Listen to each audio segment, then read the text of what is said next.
Dalam hidup ini, banyak pengalaman orang lain yang dapat jadi pelajaran buat kita. Pelajaran dari pengalaman orang yang lebih berusia sebenarnya adalah ilmu kehidupan yang sangat berguna. Ramai orang bazikan usia muda mereka dan akhirnya menyesal ketika mereka dah mula berusia. Sewaktu muda dan bertenaga, mereka tak pernah cuba untuk berusaha memahami kekuatan yang ada pada diri. Mereka lebih banyak menyalahkan keadaan yang dihadapi apabila akhirnya tidak dapat menikmati hidup seperti orang lain. Mereka tidak beri peluang pada diri untuk cuba ubah keadaan dengan mencungkil potensi yang tersembunyi dalam diri mereka. Bila usia meningkat, mereka mula tahu bahawa sebenarnya mereka telah banyak bazikan masa dalam hidup mereka. Percaya atau tidak, cubalah anda bertanya dengan mereka yang telah berusia. Mungkin mereka katakan, jika diberi peluang untuk muda kembali, nescaya saya akan cuba lakukan apa yang patut dilakukan. Sebelum kita terlambat, saya akan kongsikan 5 ilmu kehidupan yang perlu anda faham dan lakukan dari sekarang jika anda tidak ingin menyesal di kemudian hari. Pertama, tidak berani ambil risiko dan cabar diri. Kebanyakan orang terlalu takut untuk ambil risiko dan cabar diri bagi memanfaatkan potensi diri. Mereka tak berani cuba sesuatu yang baru kerana terlalu lama berada dalam zon selesa sejak dari kecil. Mereka fikir dan risau jika perkara baru yang ingin dilakukan akan menemui kegagalan. Sebenarnya di suatu masa nanti, ramai yang akan menyesal kerana tidak buat apa yang mereka impikan dari awal berbanding menyesal kerana perkara yang dibuat itu gagal. Mereka ingin buat tapi takut untuk mengambil risiko. Jika anda masih muda, inilah masanya untuk anda cabar diri untuk capai apa yang anda impikan. Kesilapan, kegagalan, hilang duit dalam bisnes atau pelaburan akan jadi ilmu kehidupan yang berharga di masa depan. Percayalah, jika bermula sekarang, anda akan jadi makin matang dan bijak satu hari nanti. Kedua, mengeluh dan memberi alasan tidak dapat selesaikan apa-apa masalah. Ramai orang yang suka cipta alasan dan salahkan perkara lain disebabkan keadaan yang mereka hadapi sekarang. Masa yang digunakan tidak digunakan sebaiknya untuk merancang dan ambil tindakan bagi ubah hidup. Mereka lebih senang untuk salahkan kerajaan, ekonomi yang tak stabil, keluarga yang tak menyokong, masa yang tak cukup dan sebagainya. Jika anda ingin berjaya, tirulah orang yang dah berjaya. Mereka berikan fokus, masa dan tenaga mereka untuk ubah keadaan yang mereka tak suka sebelum ini. Berhentilah mengeluh dan mencipta alasan. Mulakan tindakan sekarang untuk capai apa yang anda impikan.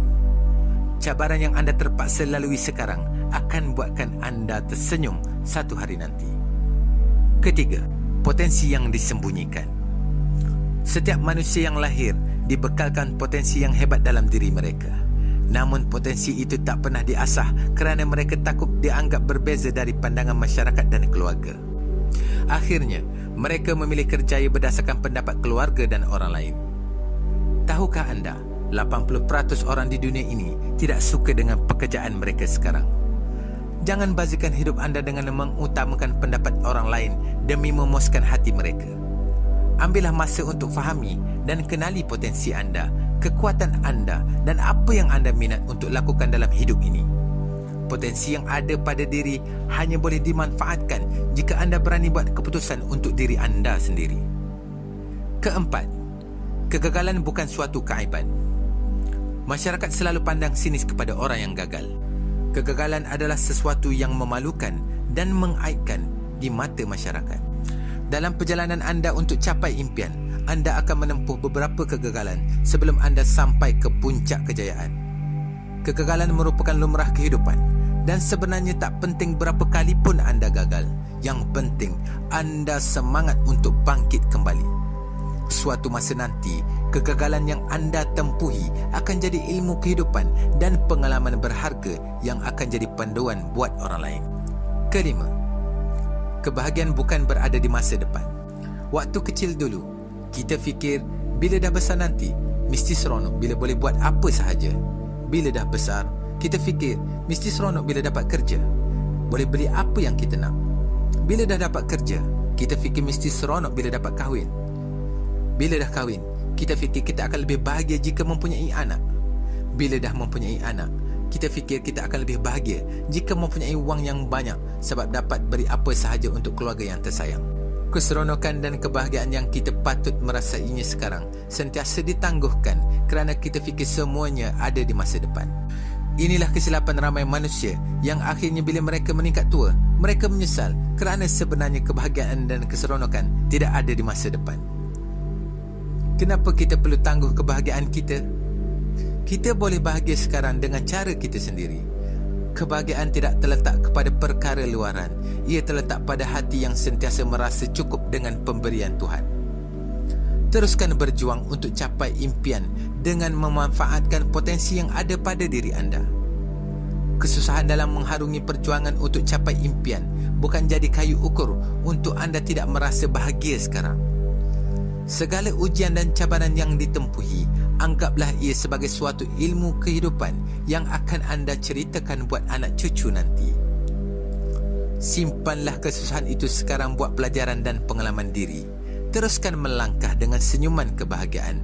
Bahagialah sekarang. Insya-Allah, kebahagiaan sentiasa ada di sepanjang hidup anda. Terima kasih kerana like video dan subscribe channel ini. Nantikan video seterusnya. Salam sayang dari pengembara kehidupan.